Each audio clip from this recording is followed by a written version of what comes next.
Olá, pessoal, sejam bem-vindos para quem nos escuta e nos vê no YouTube. Esse é o Conversa Fértil, que vai começar hoje com a doutora Adriana Gris e doutor Felipe Tenório.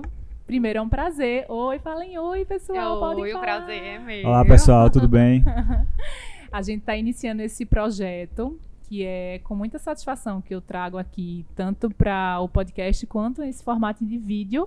Então, para quem está vendo a gente no vídeo, está vendo aqui ó, todos os nossos equipamentos, nossas folhas, tudo. Para quem está escutando no podcast, vai escutar bem as nossas conversas aqui. Então, eu sou Dulce, sou mãe de 2 filhos, sou gestora do Espaço Mãe Metamorfose e tive a ideia, junto com Felipe e Adriana, de trazer esse podcast que vai falar sobre fertilidade como um todo. Tá? A fertilidade como uma temática importantíssima para o casal e diante de tantas outras temáticas que a gente vai trazer aqui relacionadas junto com outros convidados, mas sempre liderado por 2 especialistas, doutora Adriana Gris e doutor Felipe Tenório. Então se apresentem, pessoal. Oi, Dulce, oi, pessoal, prazer estar aqui. Eu sou a Adriana Gris, sou casada, tenho 2 filhas. E essa informação eu dou para que fique claro o quanto é importante a maternidade, né? A coisa mais importante da minha vida. E isso daí fez com que eu quisesse ajudar todas as mulheres, todos os casais que desejam realizar esse sonho. E para vocês entenderem um pouquinho como é que se chega, né, nessa especialidade de reprodução humana, a gente começa a residência em ginecologia e obstetrícia, depois se especializa em reprodução. E, atualmente, eu venho me dedicando também, focando muito no estudo da preservação da fertilidade, para a gente trabalhar com prevenção. Né? Inclusive, meu mestrado está sendo nessa área de preservação de fertilidade, e aqui vai ser uma oportunidade super importante da gente estar divulgando essas informações para conscientizar sobre tudo isso.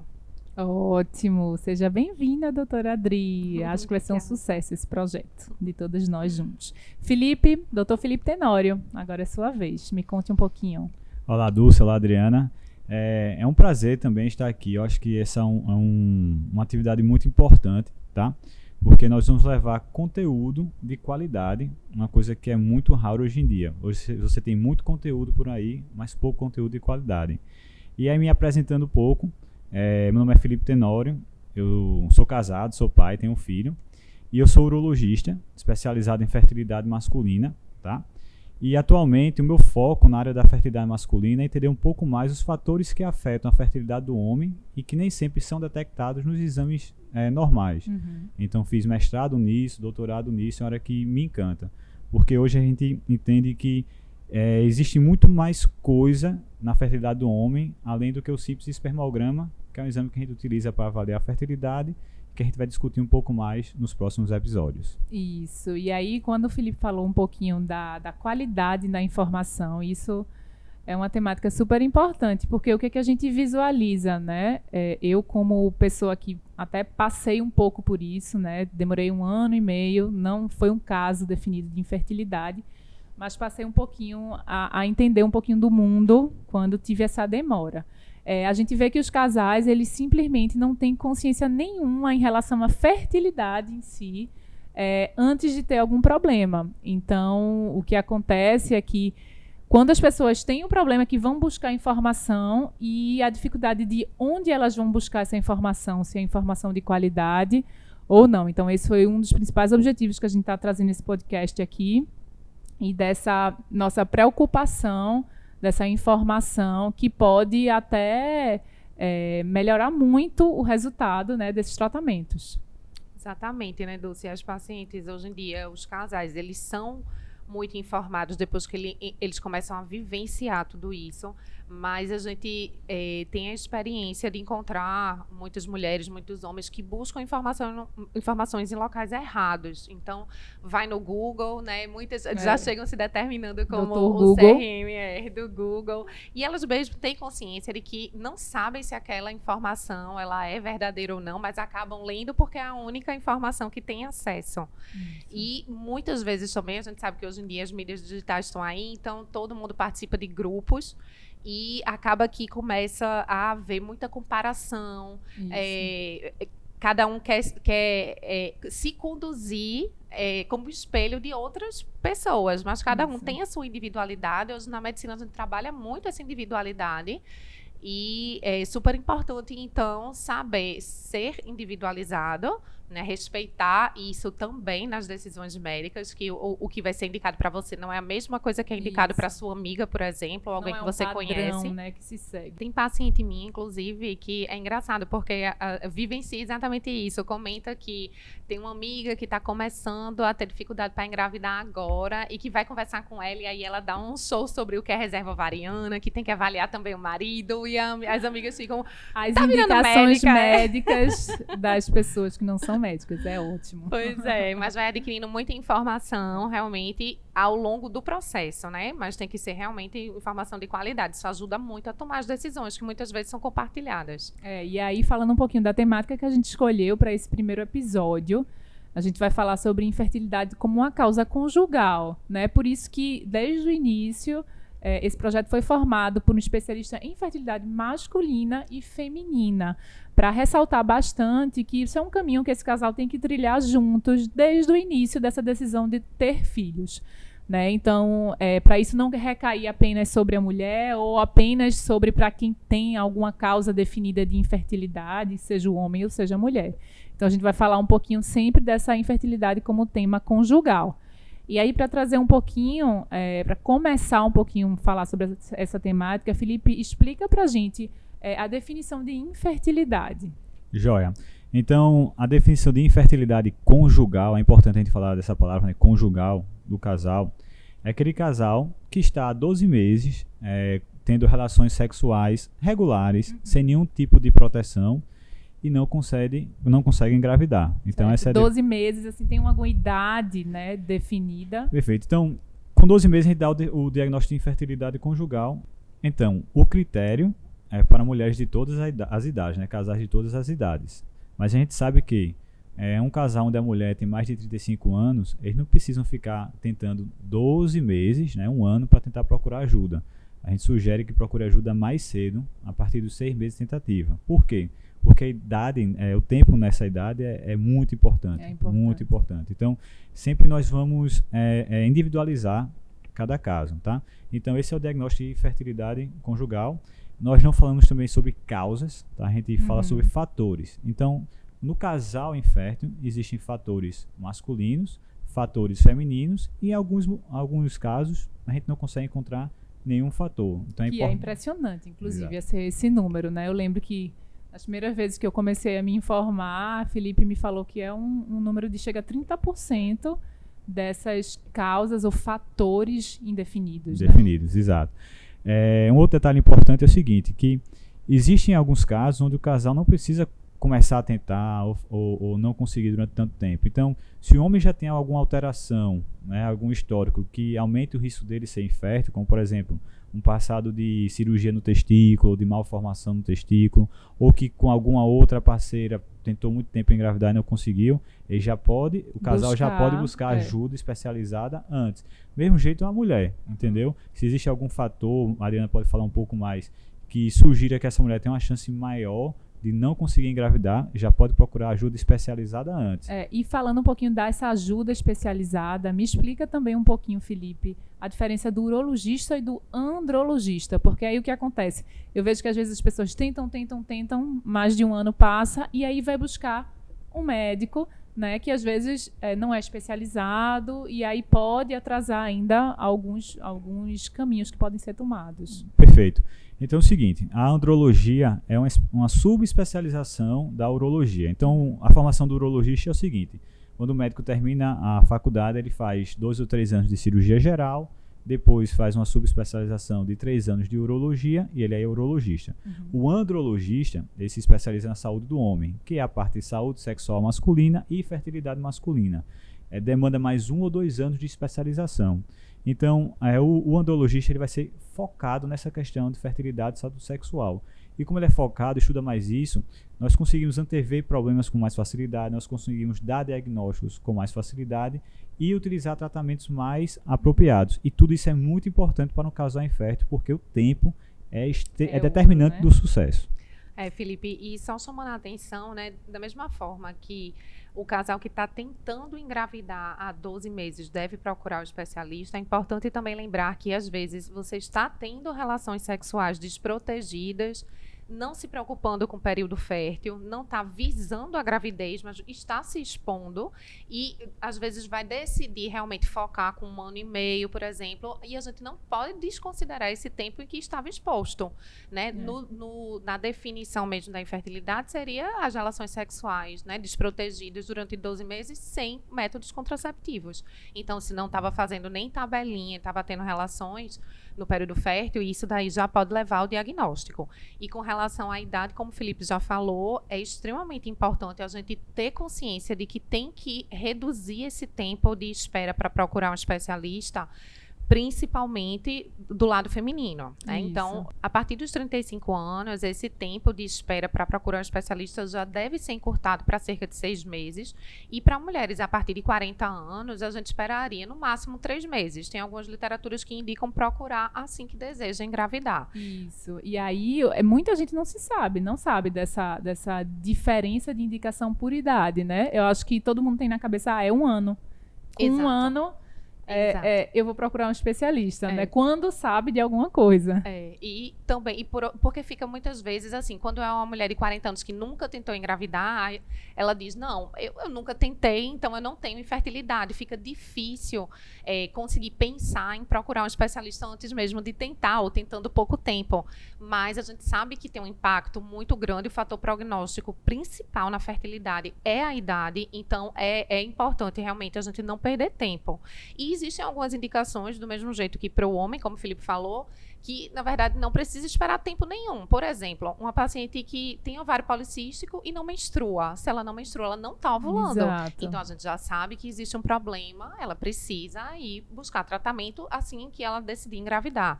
Pacientes que têm um pólipo, que tem um grande mioma que invade a cavidade do útero. Então, algumas patologias já devem levar a procurar ajuda para que não fique perdendo tempo. Talvez o que eu sinto também é do sentimento de quem não é da área, né? Que talvez procurar um especialista já quer dizer ir para uma fertilização in vitro.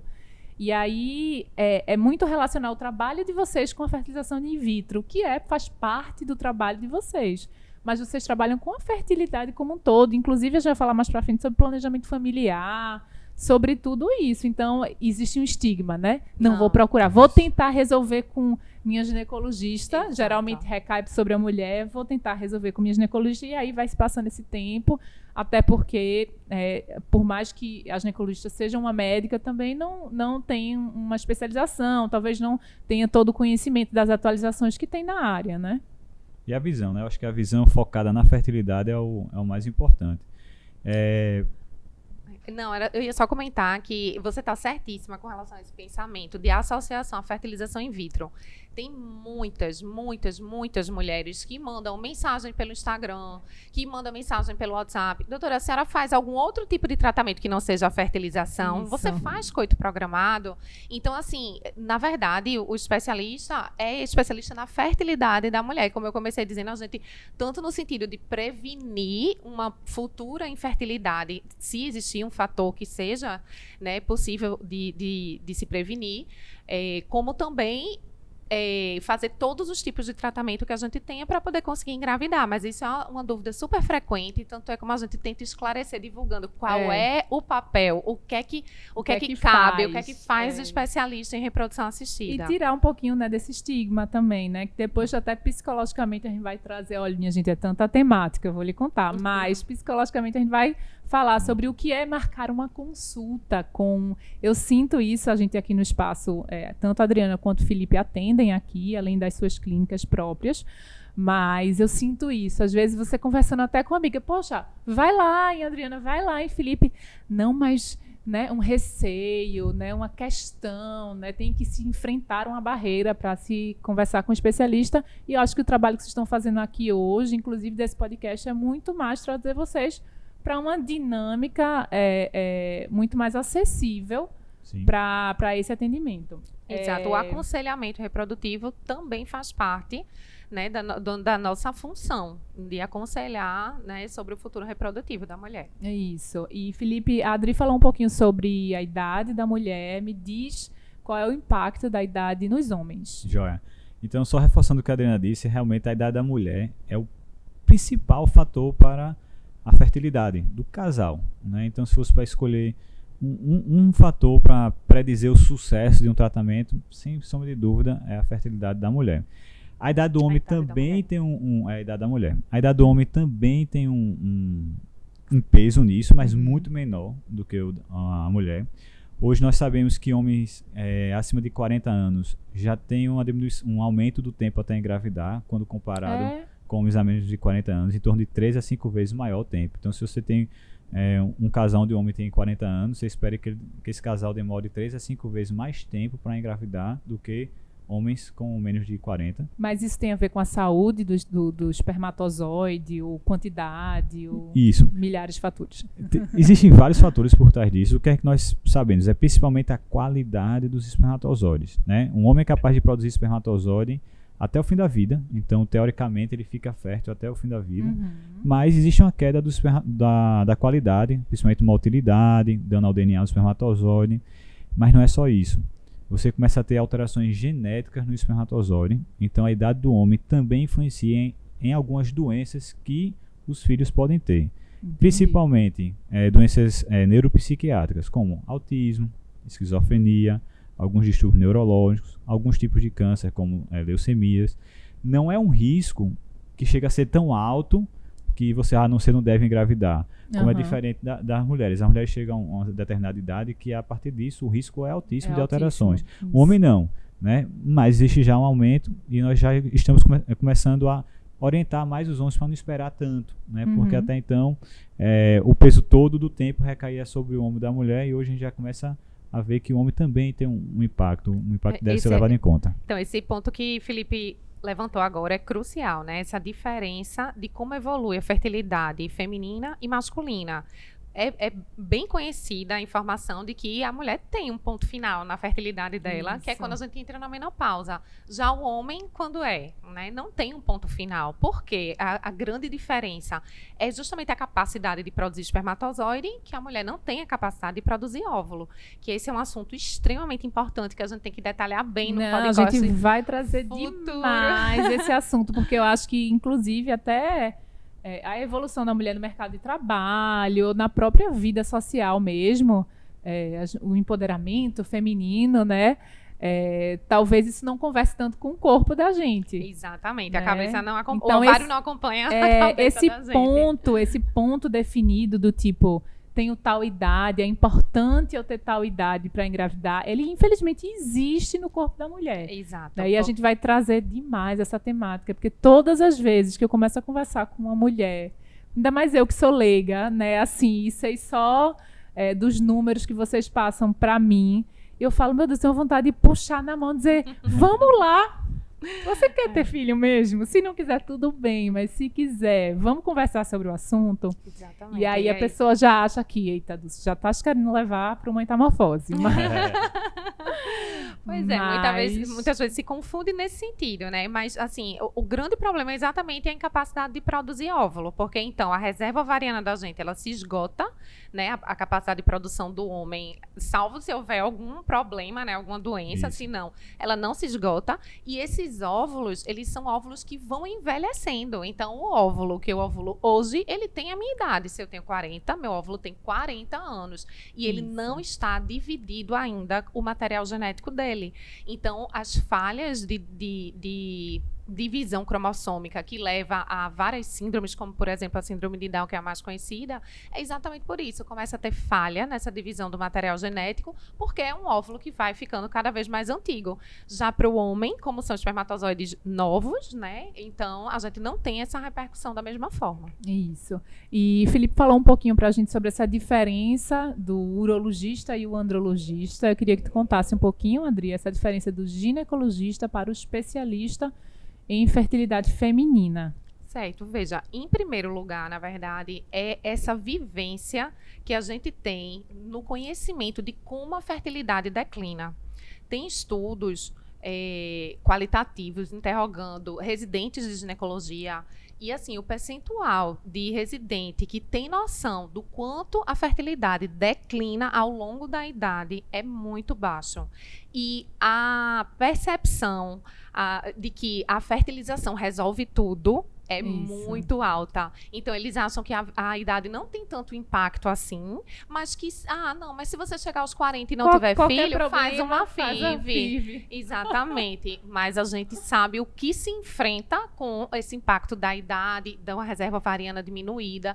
Então, tem sido, hoje em dia, a gente tem tentado muito conscientizar para que exista uma avaliação meio que rotineira dessa reserva ovariana, Isso. que pode partir do próprio ginecologista, não Isso. precisaria paciente vir para um especialista.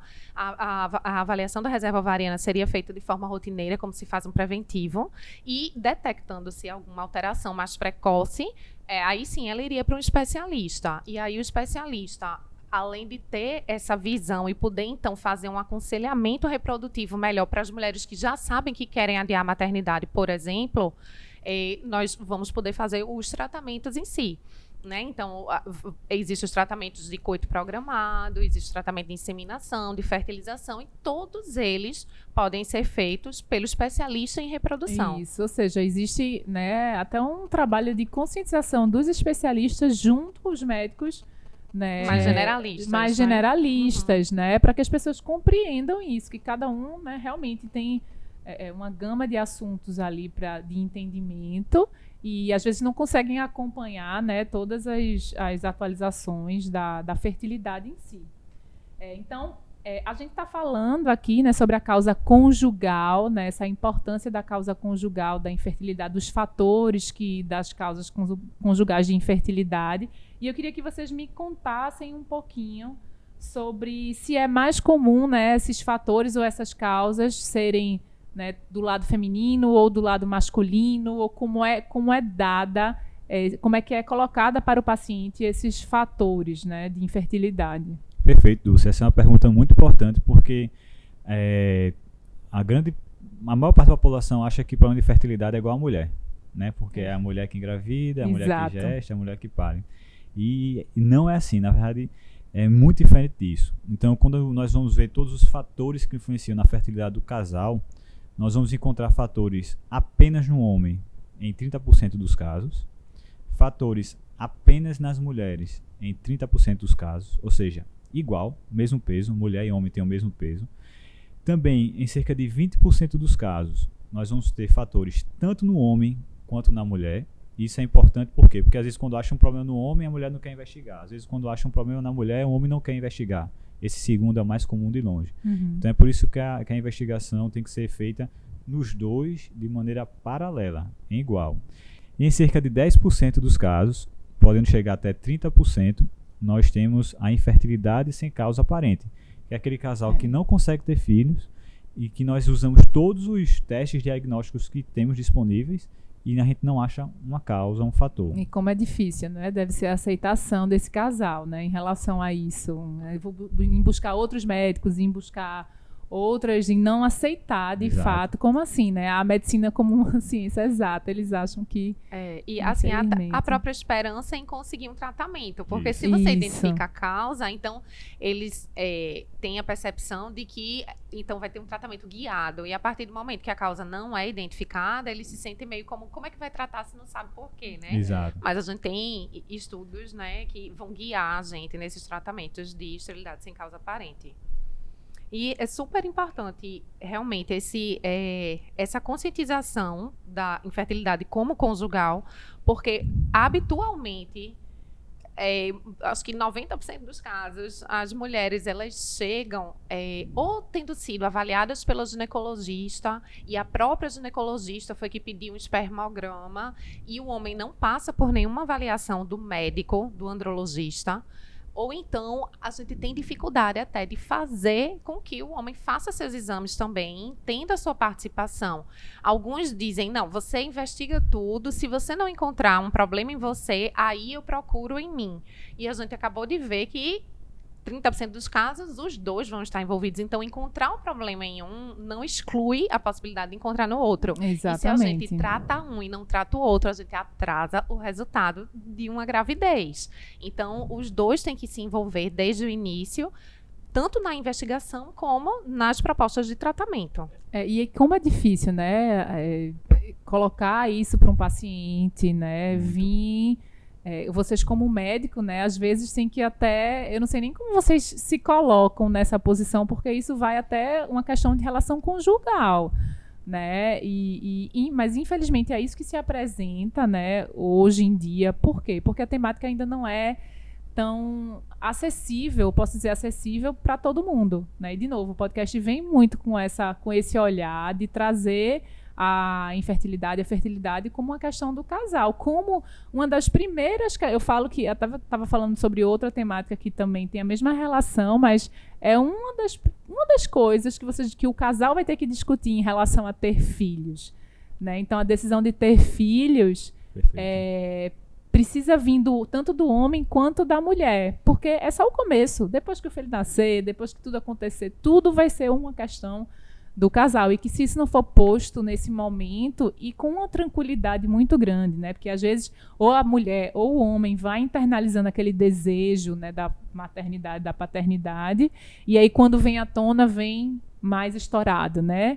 Então isso tem que ser colocado com muita tranquilidade como um ponto do casal. Como eu acho que né? O grande viés aí, Felipe vai poder falar melhor do que eu sobre isso, é porque o homem mistura muito a incapacidade de reproduzir com a masculinidade dele, né? E não tem a ver. Já a mulher, ela tem essa consciência, é mais o comprometimento do sonho de realização de mãe, de ser mãe. Mas ela não mistura muito com o seu lado mulher, né? Enquanto que o homem faz isso. E aí termina levando uma grande resistência até de descobrir alguma coisa, né? Eles têm receio. Não, eles têm muito medo, porque eles desconhecem as causas de infertilidade. E quando a gente vai falar sobre as causas de infertilidade masculina, nós vamos perceber que não existe muita sobreposição entre a parte sexual, né, a virilidade, vamos falar assim, com a fertilidade.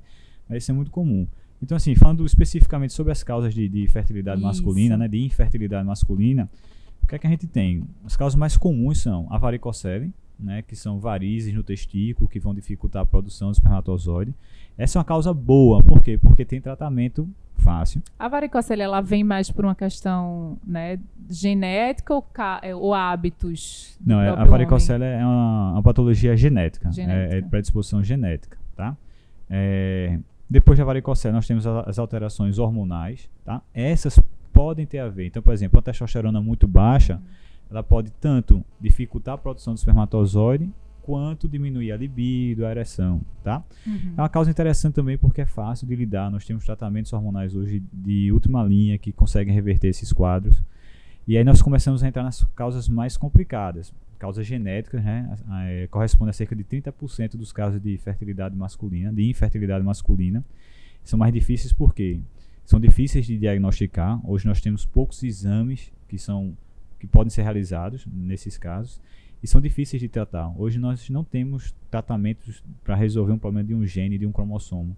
Então são tratamentos paliativos e algumas vezes não tem tratamento. Existem certas causas genéticas que o homem não produz espermatozoide. Então a gente não tem o que oferecer.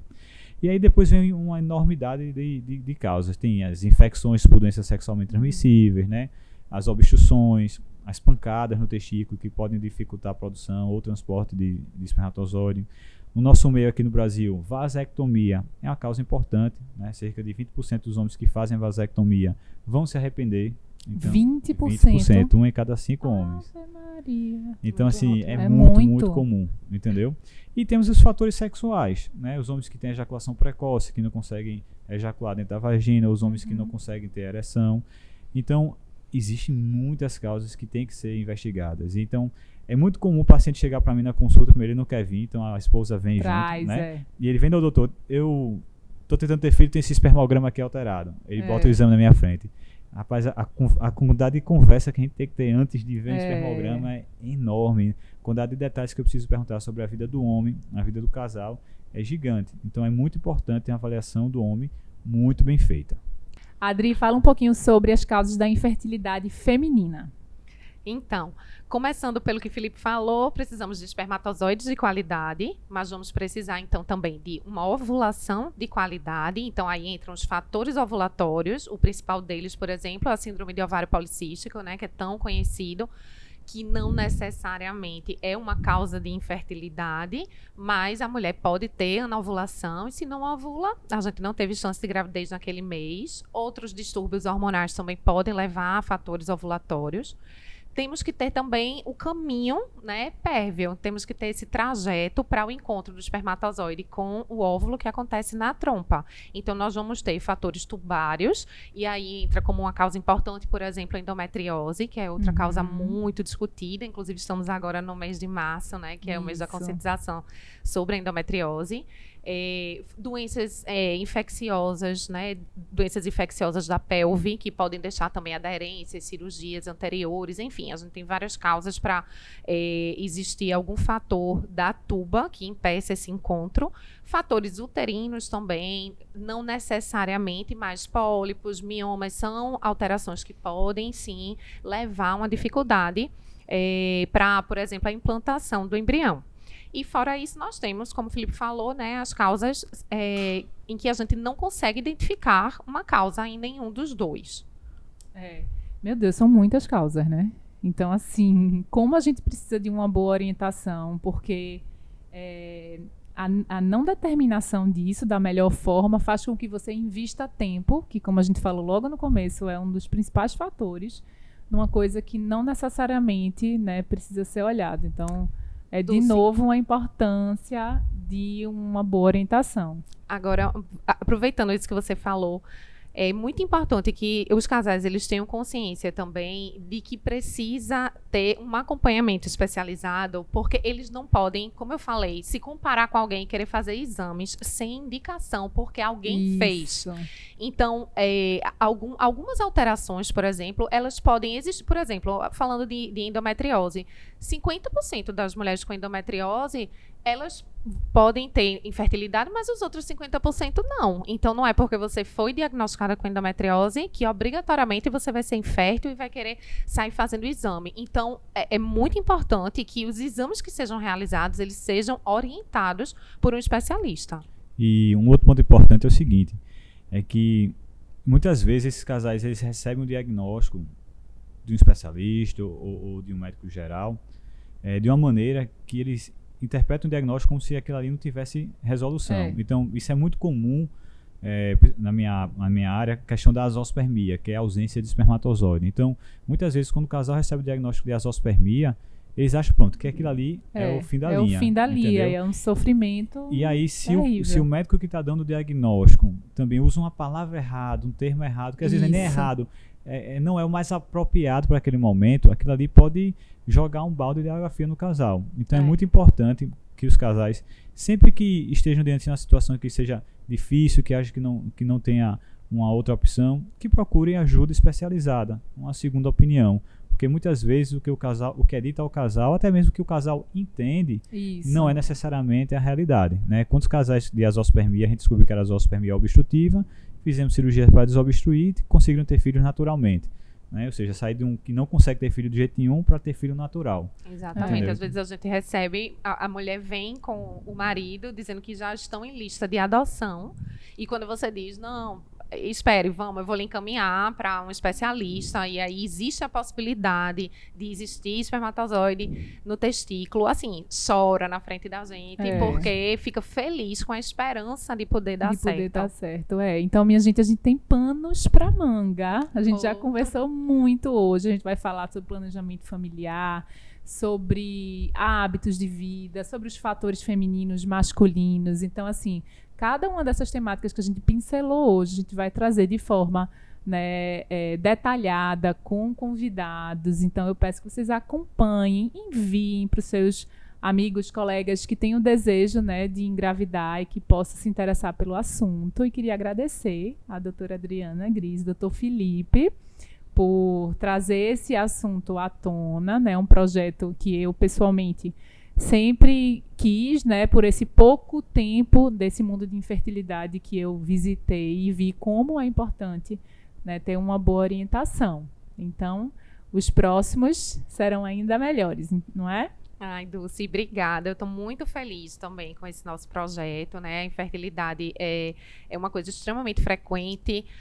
Os casais, eles geralmente não conversam com amigos, isso não é uma coisa discutida, então você nem imagina o quanto é comum, só quando você realmente começa a vivenciar. Mas a gente sabe que 1 a cada 6 casais vão apresentar essa dificuldade para engravidar.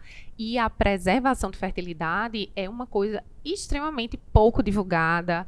O sucesso que a gente tem hoje em dia com o congelamento de óvulos, né? Se discute muito mais sobre banco de sêmen, mas o congelamento de óvulos nós temos resultados maravilhosos e isso é uma ferramenta que a gente tem que divulgar que existe. Exato. Porque a maioria das mulheres que não fazem preservação de fertilidade foi porque não sabiam dessa possibilidade. Exato. Então, esse projeto, ele é para isso, é para a gente poder dar informação para as pessoas, para que elas não percam tempo, para que elas tenham uma chance maior de realizar o sonho delas.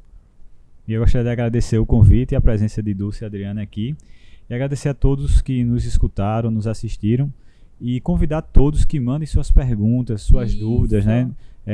O Espaço Metamorfose tem um Instagram, que você pode mandar pelo Instagram.